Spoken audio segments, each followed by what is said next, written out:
Yep. If you come out here during the games, we will have it.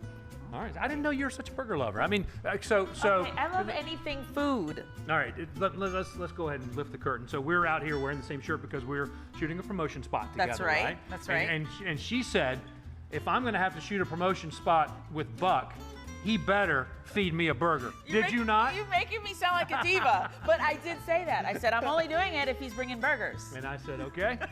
I called her bluff, and here we are, right? He did. I'm glad I did. Now you're going to get to open your mouth wide and take a big old bite of a burger on TV like I have to do every week. No all right? shame in my game. Ready? I'm ready. You ready? Yeah. Chef, can I hand you this? And listen. You feel free to do a play-by-play of anything. If if her bite's too big or too small or whatever you think. You just have fun with it, okay? I got you. Okay. You want to do it this like synchronized swimming or you want to go? Let's go ladies first. Oh, you're ladies gonna first. make me go Go ahead. first. Let's see what you think. All right. All right. So I'm gonna take this off here. Okay. Get a good little look at this. Now I like to study all the layers. Okay, there's some layers. Before I, take That's a a good mouthful, bite of it. Christine. Oh, look at that fig jam. That looks amazing. All right, here we go.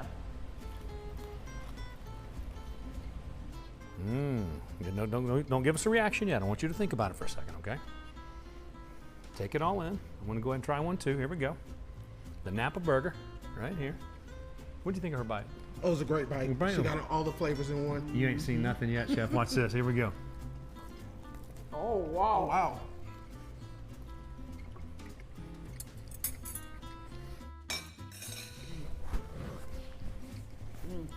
Have you had a chance to think about it? I want you to look at that camera right now. And with the hand gesture, show me what you think about it. Well, I'm going to have to slap somebody. Because it's that Was that good. the hand gesture? And you're closest to me right now. That was not what I was thinking of, but No, it's there it is. amazing. Listen, the fig jam is the star, I think, of this show right now. Yeah. I've never had fig jam on a burger, and it's amazing. It's really good. Yeah. You had us at Fig Jam.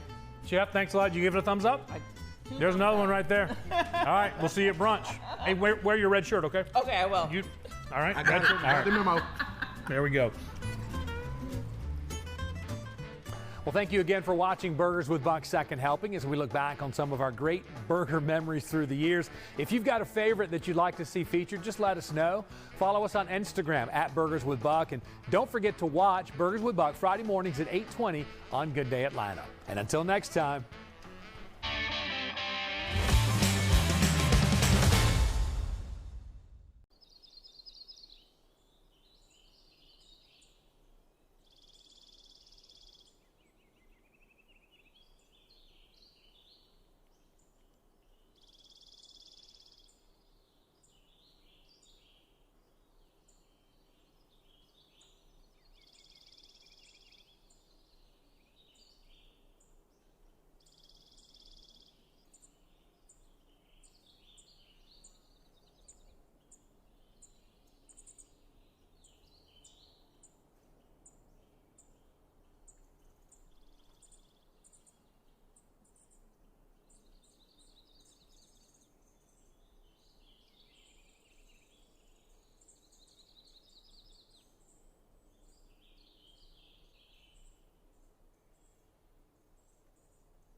Good morning and thanks for joining us. I'm Elizabeth Rollins and this is News Now. We're following breaking news right now. Police on scene in Stone Mountain. We're hearing reports of a burned body. That's not confirmed, but we do have a photographer and a reporter en route, and we're going to bring you that live as soon as we get more information. But first, I cannot believe it's May 31st. Let's check in with Alex Forbes. I can't believe June is tomorrow. Yeah, Elizabeth, that's right. And we're talking about temperatures on the uphill swing, 70s here through the early afternoon hours. And then once we find our way into the mid to late afternoon, 4, 5, 6, 7 o'clock, that's when we're going to be able to break into the 80s briefly today. Here's how it looks on the hour-by-hour forecast. Now you see some clouds around by the 4 o'clock hour, otherwise mostly sunny skies. Changes in here for tomorrow morning. Not quite as cool for your Sunday morning. And then once we get into the afternoon, notice you'll see some scattered showers across the area, maybe even a storm or two up near the North Carolina-Tennessee state line tomorrow evening. Any activity we see tomorrow night, though, that's going to get out of here, and we'll be looking at a quiet Monday morning in and around North and Central Georgia. But get outside and enjoy today because it is going to be pretty nice out there. Monday, much of the same with temperatures in the mid-80s there. Okay, the one caveat on today is going to be the wind. We could see some gusts upwards of 20, 25, maybe even some higher gusts, again, up in northeast Georgia, the usual suspects. Whatever we do see will begin to subside later on tonight. So a nice afternoon. Will be a little breezy at times. Our average high is about 83, 84, so we're going to be below that mark by notch or two through the afternoon. Some spots as cool as 76, other spots as warm as about 82. Sunset tonight is at 8:43. Up in the mountains, that's where you're going to be in the 70s, 76 in Blairsville, 82 over in Athens, 81 in Covington, Peachtree City and LaGrange today, 79 in Carrollton, 81 over in Rome. There's your average high there at 84, as I mentioned, just a couple ticks below that. Braves later on today against the Red Sox. Hopefully we can take this game. Going to be pretty nice. Temperatures the 80s this afternoon, giving way to 70s a little bit later in the evening hours across the area. Then for tonight, 62, that overnight low temperature. Yeah, the wind's going to continue for some, gusting upwards of 15 miles an hour. Otherwise, mostly clear skies across the area. Much like our high temperature, our low temperature will be a couple notches below the average low. I think we'll see some 50s on the north side of the metro once again. 59 in Canton, 59 in Rome, 58 over in Carrollton, 53 in Blairsville. Otherwise, overnight low temperatures right around 60 in and around, let's say, the Athens area and down towards the Lake Country. Okay, much of the week is going to be dry. By the time we get to Friday and really into the weekend, I think we're going to build in more of a summertime pattern across the area. So scattered showers and storms to be expected. That's going to be really beginning Thursday, but continuing Friday and then on into the weekend as well. So I would keep that in mind as you are enjoying this weekend, knowing what's coming next weekend. The other thing that's coming, a whole lot of heat and humidity, Elizabeth. These numbers not atypical to start June, but I think it is going to be a shock to the system when the humidity really begins to build in this week with high temperatures in the mid to upper 80s. I got to say, I loved that, the 50s this morning. Oof, it was a good little chill. All right, thanks so much, Alex. Meanwhile, we're following breaking news in DeKalb County, a manhunt for a man who is wanted for murder. We want to go to Alexa Liacco. She's live. Alexa, good morning.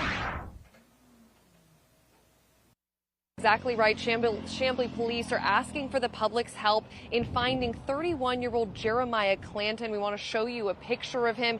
He is now on the run after police say he shot and killed another man outside of a charity here in Chamblee, right by the PDK airport. The two men were outside of the charity yesterday morning around 7:45 a.m., police say, and they got into some sort of physical fight over what witnesses describe as fighting over food that the charity was handing out. Then all of a sudden, Jeremiah Clanton pulled out a gun, shot the other man in the chest. He was taken to the hospital where he later died, unfortunately. And now police are saying he is on the run. They're trying to find him and asking everyone to please be on the lookout, but consider him armed and dangerous. Now, this all unfolded at the St. Vincent de Paul, Georgia charity that's on Chamblee Tucker Road. They hand out food, they help with housing services and health care for families in the area in need. And here's what one woman had to say in reaction to what happened. It's crazy. I mean, because everybody come up here to get food and stuff, and for you to be shooting somebody else over food that's not even yours, it's crazy. It's really crazy, and it's scary. And St. Vincent de Paul of Georgia did let us know that they were very saddened, and they did actually know of Jeremiah Clanton. Said he frequently came to the charity to receive food, and so they're saddened and shocked by this horrific act of violence. We're trying to find out a little bit more information about the man that was killed, if the two had a relationship or what may have started the argument over the food in the first place. Just a lot of really sad details, though, coming out of this, and overall, police really want the community to be on alert. They want this person off the streets because he's considered armed and dangerous. They ask people do not approach, but if you do see him or spot him, call 911 immediately. Police say he was last seen heading toward the MARTA station here in Chamblee, so he could have taken public transit and gotten to a number of places by now. So this is really a widespread be on the lookout for the greater Atlanta community. And again, call the police if you do see the man. He is considered armed and dangerous. Elizabeth? Alexa Liacco reporting. Thanks so much, Alexa. Meanwhile, we continue to follow breaking news at Stone Mountain.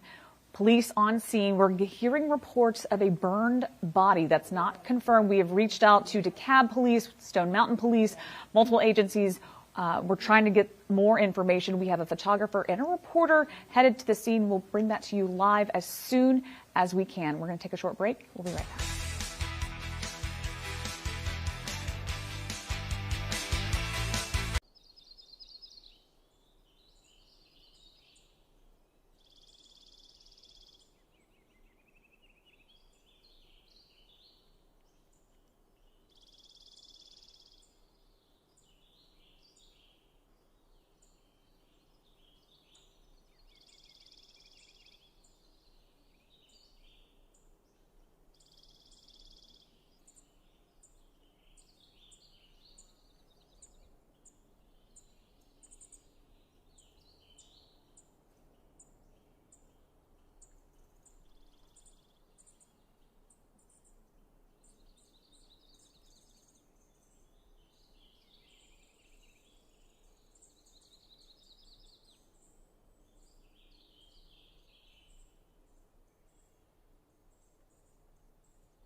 Welcome back. Thanks for joining us.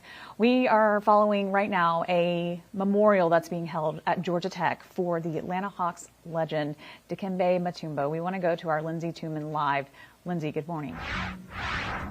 Hey, good morning to you, Elizabeth. Yeah, that public memorial now underway, happening here behind me. In just a moment, I'll bring you over so that you can get a closer look here at the action. But already a number of touching tributes, written messages coming even from former President Joe Biden and his wife, Dr. Jill Biden. Former Atlanta Mayor Andrew Young just spoke, and we're listening to a video tribute right now as well from, it seems, a politician from Dikembe Mutombo's original home in the Republic of the Congo, but just a life, a person that touched so many lives. Of course, he was known for his impact here in Atlanta, a legendary Hawks player. He played 343 games for the Hawks. He was an all-star basketball player, but on top of that, he was a global ambassador, known for his humanitarian. I bring you over here with me to this tribute that's going on. I'm going to be quiet so you can get a look and hear it for yourself over here. Just a moment.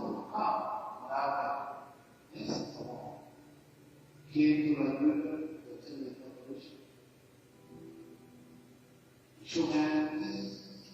We have fought. We laughed. Promise and strolling back to America and we'll get back to this. Yes, we did that. We visited. Then inspire love, basketball games. Oh, what a woman. Most person. And as they continue this tribute, I was also able to speak to some folks who came out here this morning talking about the impact that Dikembe Mutombo made on their lives personally as well. We'll play that audio for you now. And tell me, why did y'all come out here today?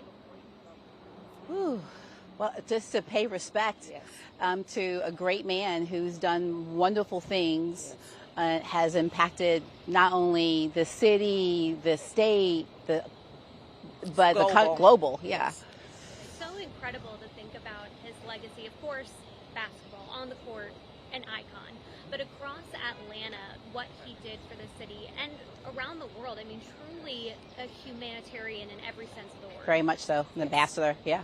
Very much so. Is there anything in particular that stood out to you or that impacted you personally just in his efforts and his work that he did? You go ahead, Debbie. In light of all of that, we are here as family. And we feel friends. like a chosen family and friends because our children grew up together. Yeah. We all attended the same school, and they invited us into their community, and he took all of our calls and invited us into his home, and he was just very charitable and supportive of our small school community. Being such a big, iconic person, to still be approachable in that manner is just priceless. Just really such an impressive person in every way. And being here today and seeing how many people have already come out, what does that say to you? It doesn't surprise me at all. It really doesn't surprise me. I'll be surprised if this venue holds everybody, to tell you the truth. He's just impacted so many people in so many ways.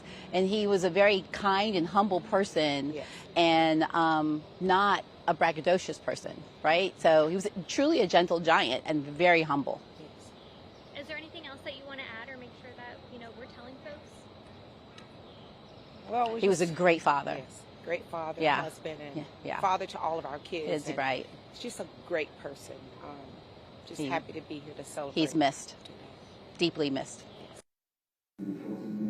Such a profound impact, and it's incredible to hear about that local impact right in his own neighborhood. But he also raised money, and they're continuing to raise money through the Memorial Fund, Dikembe Mutombo Memorial Fund, for organizations including Hosea Feeds and the Shepherd Center. In addition to that, global work, including efforts to raise money for education and democratic efforts as well across the nation or the world as well. So really a huge impact that can't be overstated, but we're learning more about him, his impact, and those lives that he touched across Atlanta and the world here today during this public memorial. Of course, we'll continue to keep you updated and have continued reports here throughout the day. But for now, that's the very latest. Live from Georgia Tech's campus, I'm Lindsay Tuman. Elizabeth, back to you.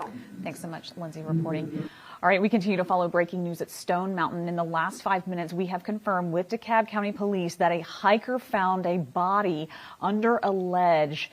That's when they called. They've had multiple agencies on scene. We want to give you a live look. We've got a photographer and a reporter headed to the scene, and this is still very much a developing story, and we're getting information as it comes in. You can see, evidently, investigators say that the body was found on the mountain, and so our photographer is actually going to have to try to navigate and maybe hike up the mountain to try to get as close as possible to the scene. We're going to continue to follow this, and we'll bring you more after this break.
And welcome back. And again, we continue to follow breaking news at Stone Mountain, where investigators are on scene after they found a burned body on the mountain. We have a crew there on scene. We're going to bring you a live report in just a bit. But first, we are following cryptocurrency, if you are into all of that.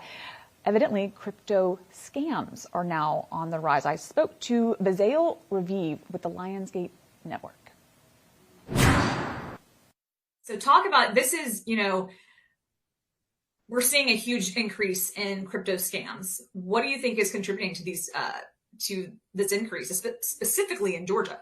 So Georgia and Atlanta is tech and finance space where a lot of people are looking for opportunities, and obviously where people look for opportunities, or online organized crime is also booming.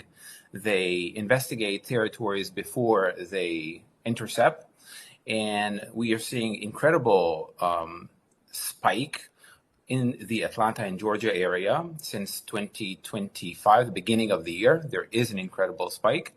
And obviously, it's all from romance scam, which starts mostly with Bumble and Tinder, and just advertisement on any of the Meta platform, Facebook, Instagram, where you'll be offered an opportunity.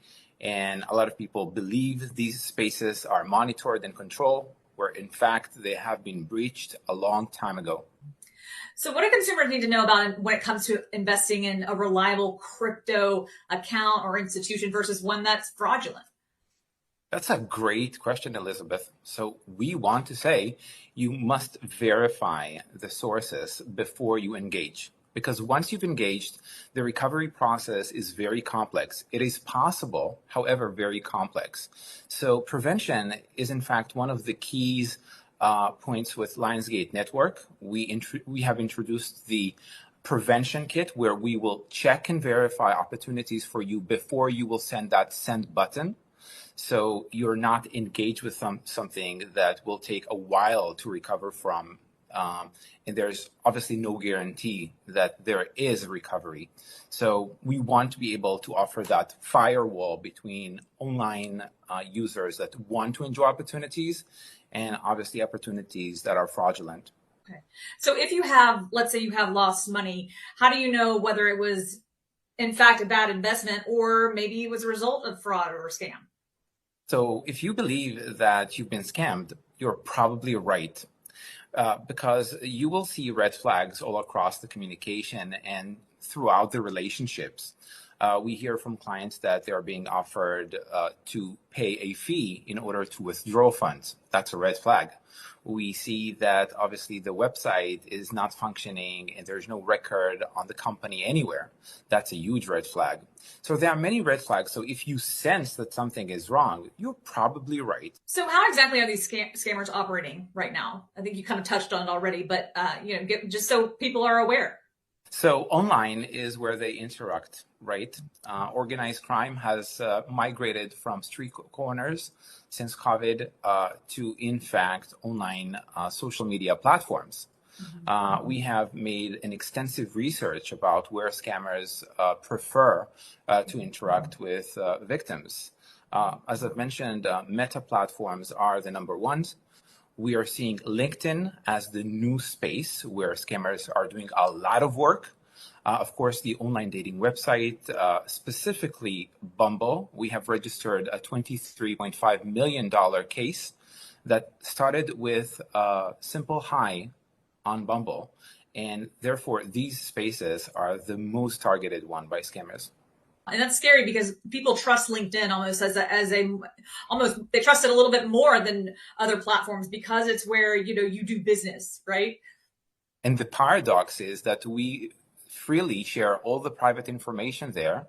However, there is no firewall between users on LinkedIn and scammers that can open up account with any Gmail email. So who are they targeting? Mostly professional these days, incredibly enough.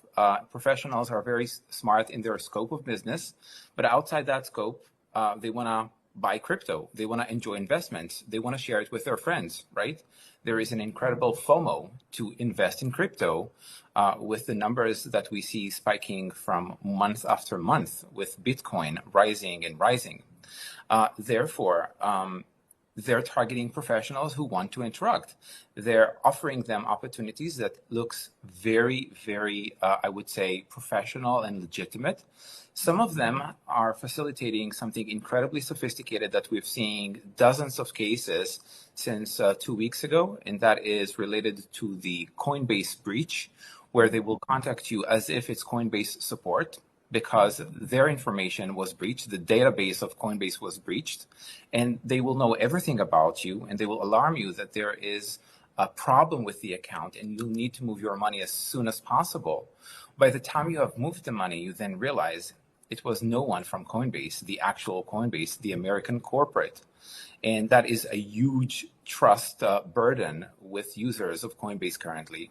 So if you suspect crypto fraud, whether that you've been a victim of or you sense it, maybe you're on LinkedIn and you see something that just looks suspicious, what should you do? Immediately report the case to us through our website, lionsgate.network. We'll be able to assess whether this case is in fact fraudulent. And if it is, and we'll be able to know about it in less than a minute, right?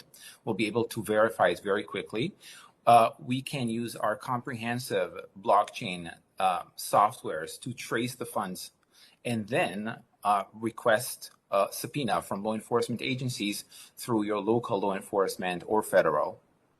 So go to y'all's website. Does it cost anything to seek y'all's services first before going to law enforcement? So the analysis that we provide at preliminary stage is completely for free. This is the verification that there is a case, because not every case is recoverable.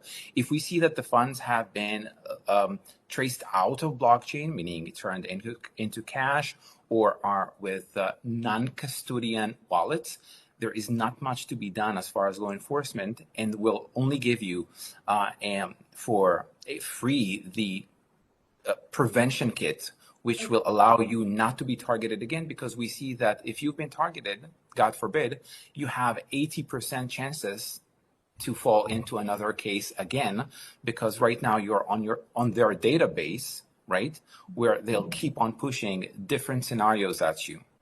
And can they report maybe like a post or something that maybe this is, a scam, but y'all could verify that? Is that something y'all could do as well?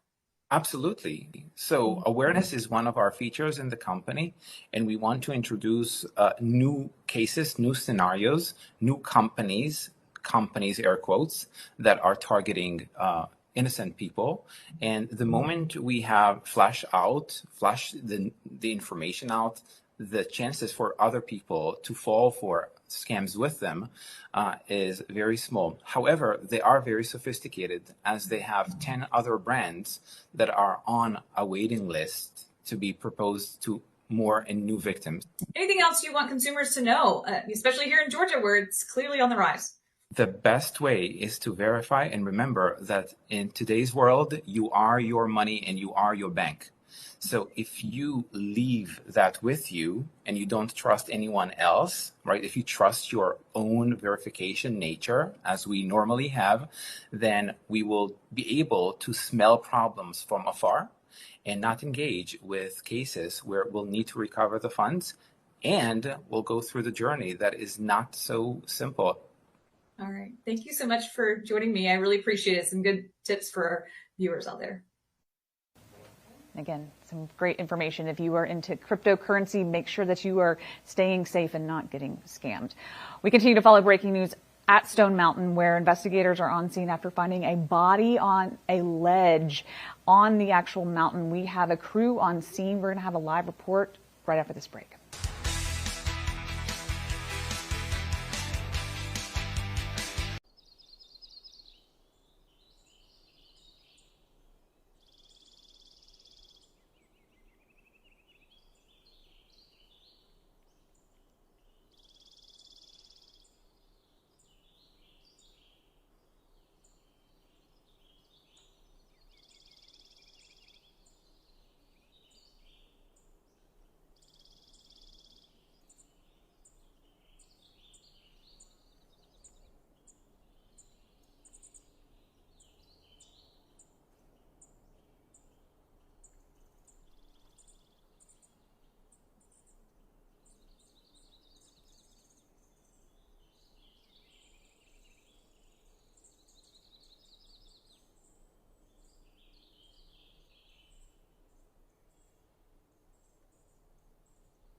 And welcome back. We continue to follow breaking news at Stone Mountain, where investigators say that they found a body on a ledge. We want to go to our photojournalist, Billy Heath, is on scene. Billy. Hey, good morning, Elizabeth. Yes, so I'll just tell you, when we received reports that there may be a burned body inside the park here, you know, I don't live far away from the park, so I was able to enter the park pretty quickly. And I think we spoke. It took about 20 minutes for me to locate this scene. You know, I was thinking this, you know, if there's a burned body in the park, you think it might be in one of the more isolated areas of the park.